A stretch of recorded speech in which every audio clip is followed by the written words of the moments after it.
There is a substantial number of white men without college degrees in Minnesota and Wisconsin and Michigan and Pennsylvania who voted in 2016 but sat out 2020.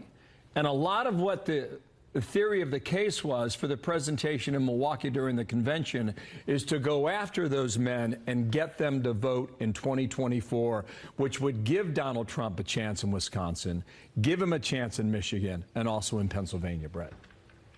I agree with you. I mean, this guy hunts. He ice fishes. You know, he's one of those guys. He talks about rural America and how Donald Trump doesn't understand it. On the flip side, Donald Trump and the former president and J.D. Vance are talking directly to those folks and trying to get those folks, just like they built that coalition Trump did in 2016. You know, listen, we just have to think about the party, the Democratic Party, the delegates themselves are really controlled by progressives. And, you know, if you think back to the power of Bernie Sanders after 2016, when Hillary Clinton goes on to get that nomination, you know, the power inside was very progressive. And it still may be because labor, you know, weighed in on the scales on this choice. Progressives in the party weighed in.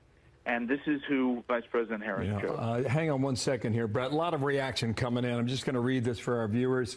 Here's Ron DeSantis out of Florida. Harris Walz, most left-wing ticket in American history. Minnesota was ground zero for the BLM riots in 2020.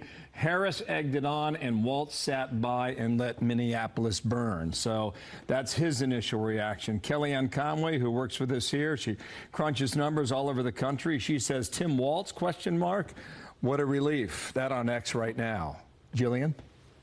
Walz did come to some sort of social media, internet notoriety over the last week or so, Brett. He's given the credit for coining the term weird to describe the Republican ticket. That's obviously taken off among the Harris crowd. Do you think this may be a case of the campaign choosing the shiniest object in the room?